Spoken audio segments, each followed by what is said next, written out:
Hi. Today I thought that I would attempt to read a few poems in the book Chasing Zephyrs that I co-authored with the amazing Gutierrez and Alahana Isgrigg with our special guest poet Christine Tabaka and beautiful cover art by Cory Weaver. If you haven't already purchased a copy, I'll put a link in the comment section.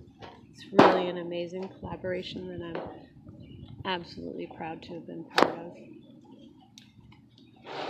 And I am notorious for forgetting a poem 30 seconds after I wrote it. So, needless to say, I completely forgot that I submitted a number of poems from a previous grief and loss anthology.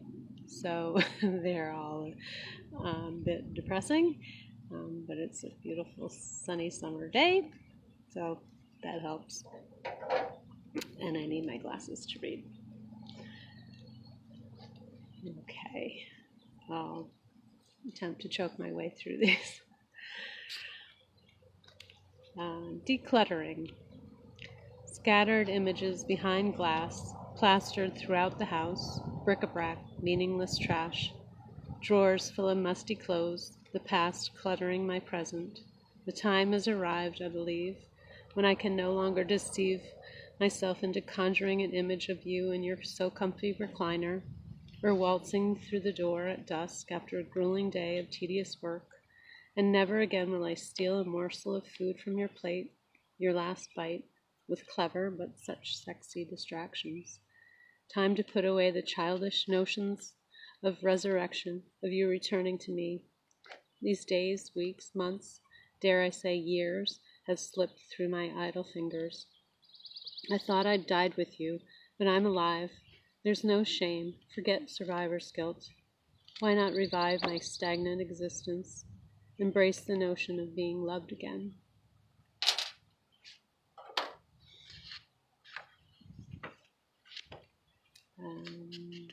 Let's see.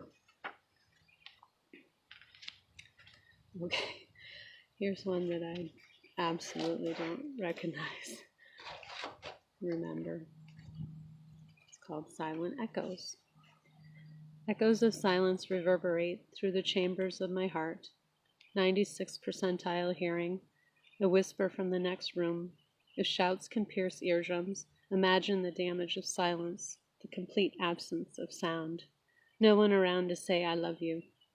Even the clocks have suspended time, their insistence to chime. In a state of nothingness, despair, the pendulums swing madly, but to an unheard, silenced heartbeat, straining for the whispers of voices once spoken with a clarity of love, hovering above the atmosphere, always lingering around, now gone, void of sound, the song of life, love, as ethos dissipates into stratosphere. No, I don't remember that. Oh my god. Okay. This one I do know. I'm very familiar with. And it relates to a poem that I just reposted recently called Bodega Man, which was a true story about a man that I met in an airport who I absolutely believe was my guardian angel. And when I wrote this poem, it was my first ever untitled poem. It's unusual for me not to come up with a title. But people have untitled poems all the time. But this particular gentleman, who had the cadence and diction of my guardian angel, insisted that I come up with, no, not that I come up with, but he insisted that I use this first line as the title. And so it's called Daylight Comes. Daylight comes, goes, whether or not you're in the darkest throes of despair and sorrow, cares not for tomorrow, it simply exists, the sun. So I no longer measure your departure by time, days, weeks, or months, revolutions of the earth. I've progressed beyond even the years of tears. Hidden in the darkness of my grief, I also died. Told myself smooth lies about your departure, how it wasn't at all real. I saw you in the shadow of my peripheral vision, but the sun continues to shine through the cracks of my lonely brokenness, as if a solo weed forcing from beneath the concrete.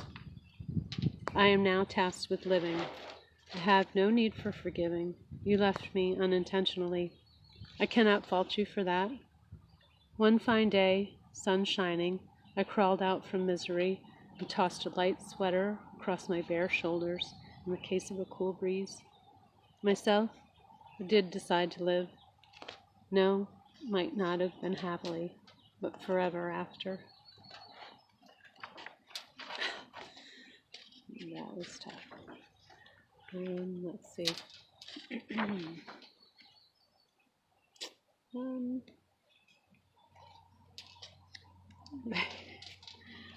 I'll try this one.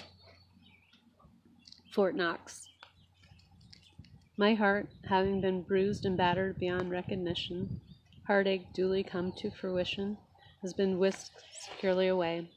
You cannot simply tap your heels together 3 times in a row. No. Clicks of ruby slippers, eyes closed, doesn't gain you access to my heart.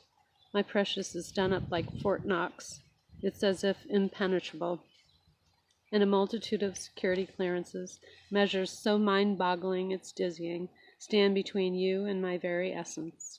Layers upon layers of scrutiny are required just to be hired to maintain the periphery, grounds beyond the barbed wire fences. Let alone step foot in the facility. No way. My heart, my capacity to love is priceless. She will be shrouded in mystery so dense that an aura of colorful clouds surround, a virtual rainbow of confusing emotions, a safeguarded vault, depository of love. And I think on that note, I'll call it a day. Thank you.